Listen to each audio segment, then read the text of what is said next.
Welcome back to NCERT Samriddhi classes. आज हम chapter force and pressure के एक्सरसाइज के क्वेश्चन आंसर सोल्व करेंगे। तो इसके अंदर फर्स्ट क्वेश्चन आता है, give two examples each of situation in which you push और pull to change the state of motion of objects. कि दो उदाहरण दीजिए उस स्थिति के अंदर जब आप किसी ऑब्जेक्ट को या किसी वस्तु को धकेलते हो या खींचते हो। तो आंसर के अंदर हम लिखेंगे टू एग्जाम्पल्स ऑफ पुश और push force are as follow, यानी कि दो एग्जाम्पल है धक्का लगाने वाले बल के।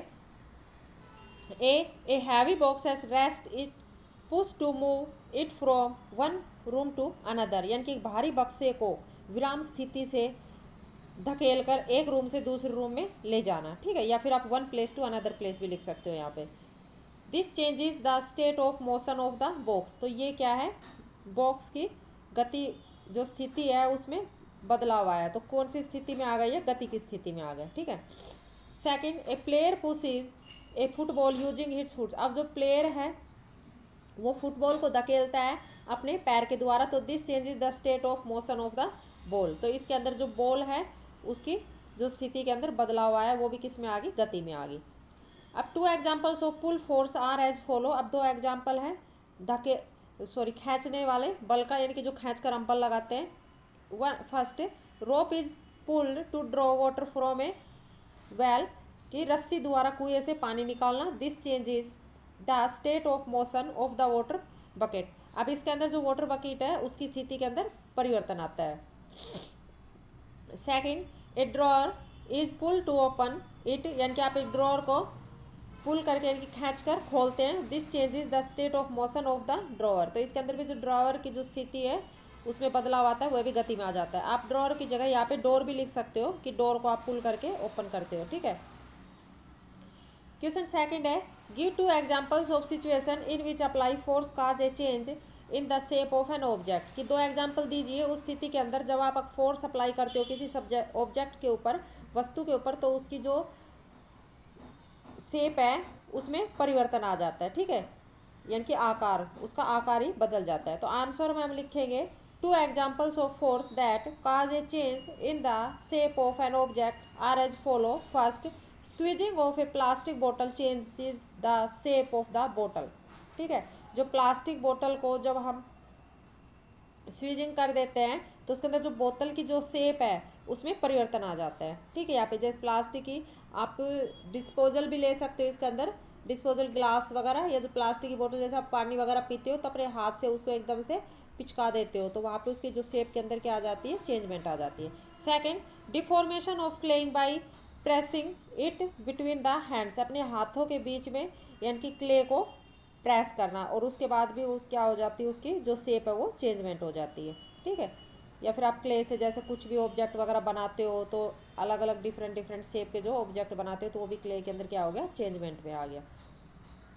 क्वेश्चन थर्ड है, filling the blanks in the following statement. आपको फिलिंग करना ब्लैंक्स को इस स्टेटमेंट के अकॉर्डिंग कि to draw water from a well we have to blank at the rope, यानी कि हम कुएं से जब पानी निकालते हैं तो उसके ऊपर रस्सी पे क्या करते हैं कि पुल। ठीक है, ये रस्सी को हम खींचते हैं तो इसके अंदर क्या आएगा, we have to pull at the rope. ठीक। सेकंड है B, a charge body a charge body blank and uncharge body towards it, यानी कि एक चार्ज बॉडी होती है वो अट्रैक्ट करती है अनचार्ज बॉडी टुवार्ड्स, अट्रैक्ट करेगी किसको, अनचार्ज बॉडी को। ठीक है, तो बी के अंदर क्या आ जाएगा, अट्रैक्ट्स।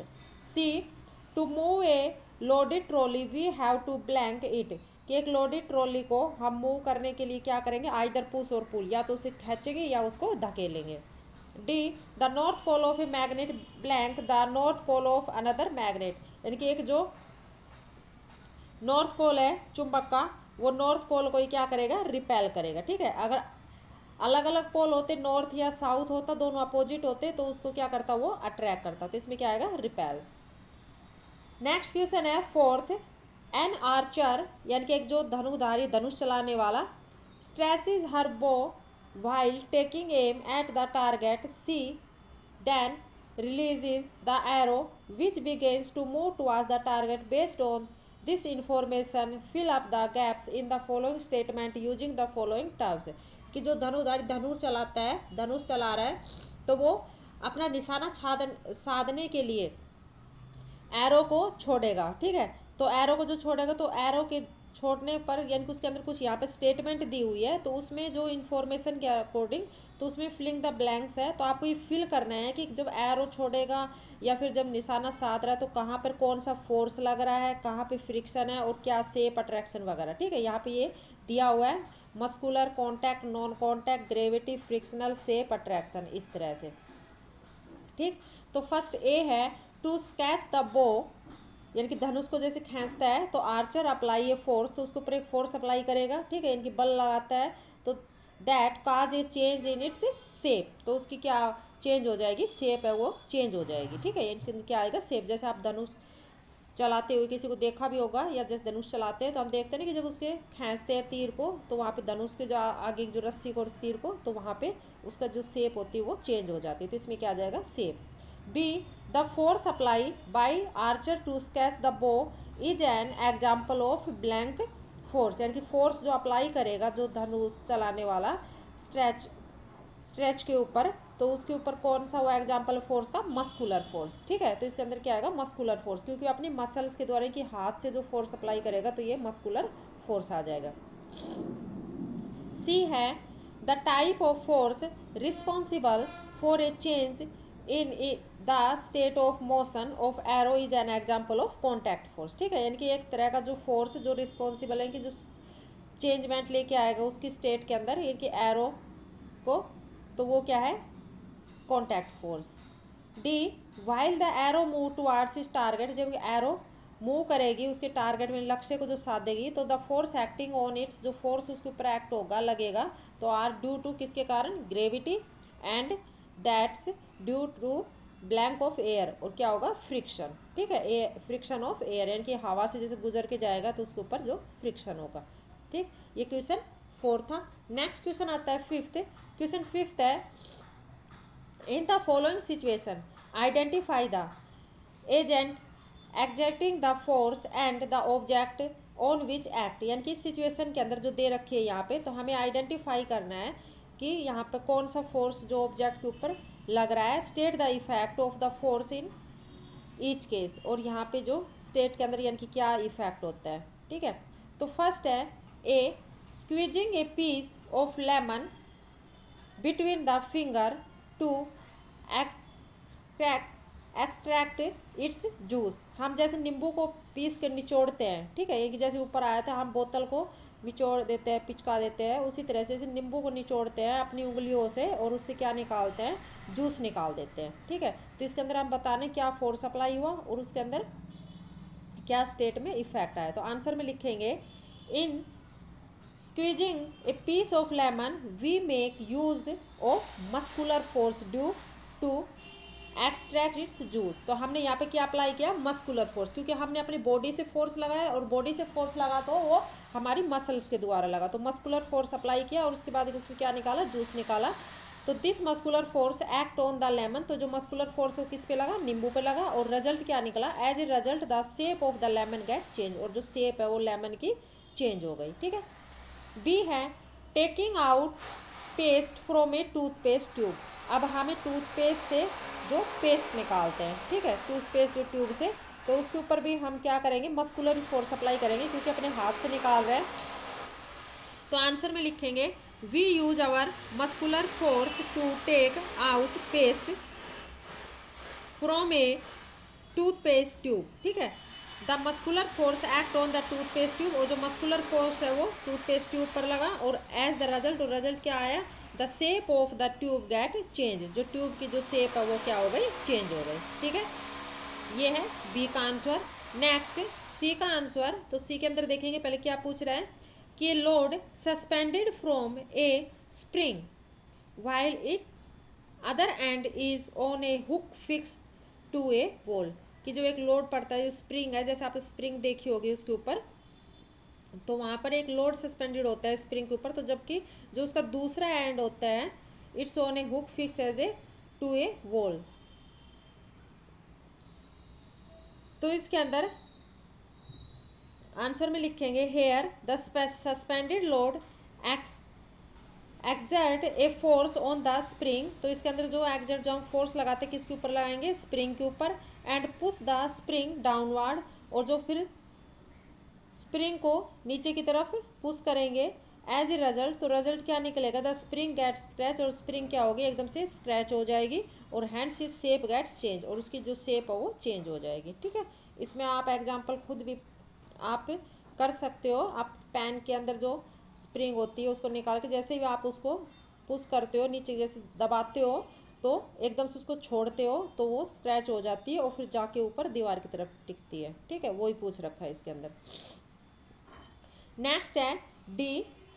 डी के अंदर पूछ रहा है कि an athlete making a high jump to clear the bar at a certain height. जो एथलेट है यानी कि धावक है वो एक लंबी जंप लगाता है। ठीक है, इसके अंदर अपना जो लक्ष्य पूरा करने के लिए ए बार एट ए सर्टेन हाइट, जो उसके अंदर जो हाइट दी हुई है। तो इसके अंदर एग्जाम्पल में हम लिखेंगे कि आंसर लिखेंगे कि an athletes push the ground with her feet. ठीक है, यानी कि जो ग्राउंड को पुश करता है अपने पैर से, जैसे आप दौड़ते हो तो अपने पैर जब चलते हो तो पीछे की तरफ धकेलते चलते हो, तो with his fit exert a muscular force on the ground, तो ग्राउंड के ऊपर उसकी जो फिट होते हैं मस्कुलर फोर्स अप्लाई करते हैं, इनकी लगाते हैं। तो this allows him to jump over the bar और as the result his state of motion get changed. ठीक है, ये क्वेश्चन डी का आंसर था। नेक्स्ट आता है क्वेश्चन 6।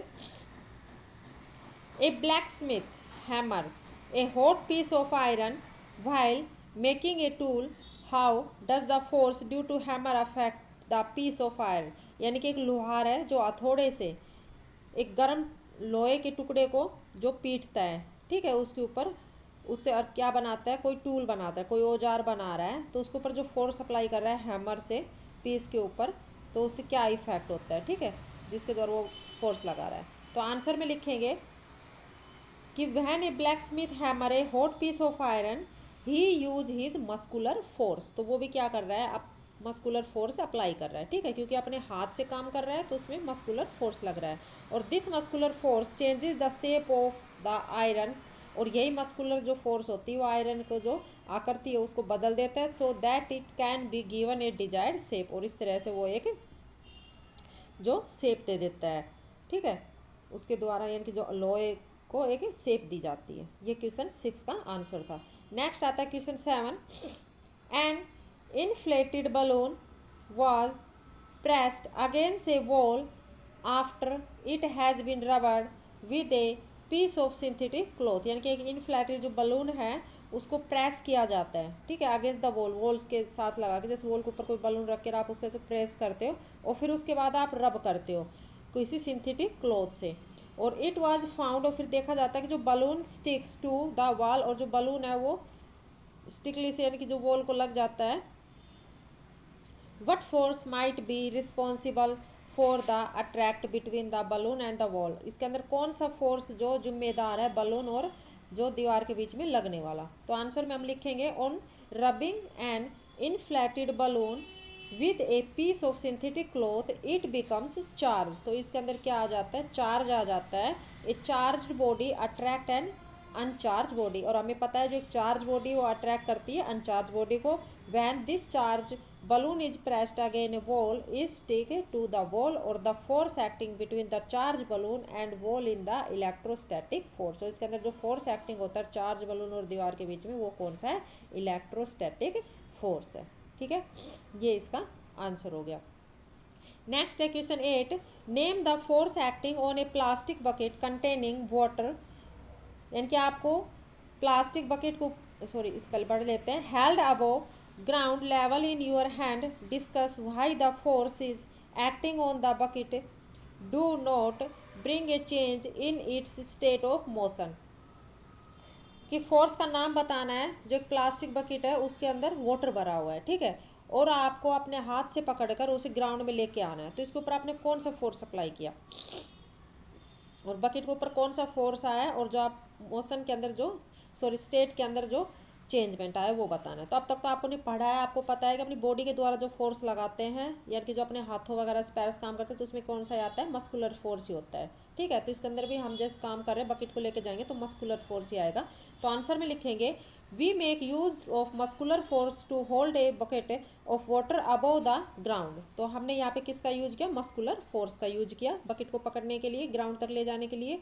तो this muscular force act against the force of gravity, और ये मस्कुलर फोर्स किसके द्वारा आगे एक्ट हुआ, जो लगा किसके अगेंस्ट, ग्रेविटी, दैट्स यानी कि जो गुरुत्व, pull the bucket towards the ground, the two force are equal in magnitude. अब जो दो फोर्स है वो इक्वल है मैग्नीट्यूड से, बट अपोजिट इन डायरेक्शन, लेकिन डायरेक्शन क्या है उसके अपोजिट है। Therefore the net force on the bucket is zero. तो नेट फोर्स लगा किस पर, जो बकेट के ऊपर, वो क्या था, zero. Hence there is no charge in its state of motion. तो इसके अंदर कोई भी change, no change in its state of motion. तो इसके अंदर कोई भी चेंज नहीं हुआ इसकी स्थिति के अंदर। जैसे आप बकेट लेके जाते हो तो आप देखते हो ना, बकेट को सीधा डायरेक्ट लेके नहीं जाते, थोड़ा सा नीचे थोड़ा सा ऊपर, इस तरह से होके चलता है आपके हाथ में। तो नीचे हमें पता है अर्थ के ऊपर क्या होता है, ग्रेविटेशनल फोर्स होता है। तो वहां से नीचे से उस पर ग्रेविटी लगती है और ऊपर से आप क्या लगाते हो, मस्कुलर फोर्स। तो मस्कुलर फोर्स और ग्रेविटी के बीच में जो बकेट को आप लेके चलते हो, लेकिन बकेट के ऊपर ये कह रहा है उसमें जो नेट फोर्स है वो क्या है, जीरो है। ठीक है, ये इसका आंसर था। नेक्स्ट है क्वेश्चन 9। क्वेश्चन 9 के अंदर आता है, पूछ रहा है ए rocket has been fired upward to launch a satellite in its orbit। यानी कि एक ऑर्बिट, जो सैटेलाइट, इसमें एक रॉकेट लॉन्च किया जाता है, इस यहाँ पर एक, यानी कि ऊपर की तरफ जाता है सैटेलाइट में, ठीक है, जलते हुए। तो name the two force acting on the rocket immediately after leaving the launching pad. तो हमें दो फोर्स जो इसके ऊपर अप्लाई हो रहे हैं रॉकेट के ऊपर अचानक से, तो वो यानी कि छोड़ते वक्त लॉन्च किया हमने जो, तो उसके ऊपर कौन सा फोर्स हुआ वो हमें बताना है, फोर्स का नाम बताना है। ठीक है, तो इसके आंसर में हम लिखेंगे the two forces acting on the rocket are the force of gravity, एक तो force of gravity which pull the rocket towards the ground, and the force of friction due to earth atmosphere which oppose its motion. ठीक है, ये कि force of gravity है जो, तो उसको एक उसके ऊपर लगता है जो ग्राउंड से, और जो फोर्स ऑफ फ्रिक्शन है जो due to the earth atmosphere, कि अर्थ के जो एटमोसफेयर यानी कि एयर में जो लगता है। ठीक है, तो विच अपोज इट्स मोशन, ये इसका आंसर हो गया। नेक्स्ट है क्वेश्चन 10। क्वेश्चन 10 में पूछ रहा है when we press the bulb of a dropper with its nozzle keep in water, air in the dropper is seen to escape in the form of bubbles. Once we release the pressure on the bulbs, water get filled in the dropper. The rise of the water in the droppers is due to, इसके अंदर यहाँ पे option दिया हुआ है कि इसके अंदर पूछ रहा है कि जब हम प्रेस करते हैं किसी बल्ब को, ठीक है, उसके अंदर कि we press the bulb of a dropper, एक ड्रॉपर से, और उसके जो nozzle keep in the with nozzle capped in water, जो उसकी नोजल के ऊपर हम क्या डालते हैं, वाटर डालते हैं। ठीक है, ड्रॉपर आपने देखा उससे, तो जो air in the dropper is the seen है, जो आपने एयर के अंदर जैसे ड्रॉपर को आपने देखा जिस तरह से एक तरह से बबल्स बनते हैं, तो उसी तरह से हम जो रिलीज कर रहे हैं कि बल्ब के ऊपर, तो उस पर जो प्रेशर ऑन द बल्ब, तो जो बल्ब के ऊपर कौन सा जो प्रेशर पड़ रहा है, ठीक है, और जो वाटर से जो ड्रॉपर जो फिल होता है उस पर बता रहा है कि जो हम ड्रॉपर से जैसे पानी भरते हैं, ठीक है, उसके अंदर, तो ड्रॉपर को आप देखते हो ना ऊपर से दबाते हो, तो आप दबाते हो तो उसके अंदर जैसे पानी जाता है अंदर, फिर आप उससे छोड़ते हो तो पानी जैसे बाहर आता है, तो उस तरह से आपने फिल किया और फिर पानी आप जैसे छोड़ा, तो उस तरह से कि ड्रॉपर के ऊपर जो कौन सा उसमें जो ऊपर जो दबाते हो उसका बल्ब है उस पर कौन सा फोर्स अप्लाई हुआ, और जो पानी फिर आपने फिल किया ड्रॉपर के अंदर और जो आपने छोड़ा तो उसमें किस तरह से, वो पूरा प्रोसेस इसके अंदर पूछ रहा है। ठीक है, तो rise of the water in the dropper is due to, अब जो ड्रॉपर के अंदर जो पानी ऊपर की तरफ गया, ठीक है, यानी कि उसकी जो नोजल के अंदर जो ऊपर की तरफ पानी गया वो किसके कारण गया, कि प्रेशर ऑफ वाटर, यानी कि वाटर के प्रेशर के कारण, ये ग्रेविटी ऑफ द अर्थ, जो अर्थ की ग्रेविटी के कारण, या शेप ऑफ रबर बल्ब, जो बल्ब की जो रबर बल्ब की जो शेप है उसके कारण, या एटमॉस्फेरिक प्रेशर, या फिर एटमॉस्फेरिक प्रेशर। तो इसका आंसर क्या आएगा, एटमॉस्फेरिक प्रेशर। तो आंसर में हम लिखेंगे the of water is the dropper is due to the atmospheric pressure, और रीजन क्या रहेगा कि rise of water in a dropper is due to atmospheric pressure, कि when all the air except escape from the nozzle the atmospheric pressure which is acting on the water, force of the water fill the nozzle of the dropper। क्योंकि जो atmospheric pressure के द्वारा जो water ऊपर की तरफ जाता है तो नोजल पर जो फोर्स अप्लाई होता है तो वो एटमॉस्फेरिक प्रेशर के कारण होता है, जिसके कारण वो ऊपर चला जाता है, ठीक है, पानी उसमें भर जाता है, तो वो क्या है, एटमॉस्फेरिक प्रेशर। तो इसमें आंसर आ जाएगा डी, एटमॉस्फेरिक प्रेशर। तो ये हमारा जो चैप्टर फोर्स एंड प्रेशर था, इसकी एक्सरसाइज के जो क्वेश्चन आंसर है ये कंप्लीट हो गया। अगर आपको वीडियो पसंद आई हो तो प्लीज़ लाइक और शेयर ज़रूर करना। Thanks for watching this video.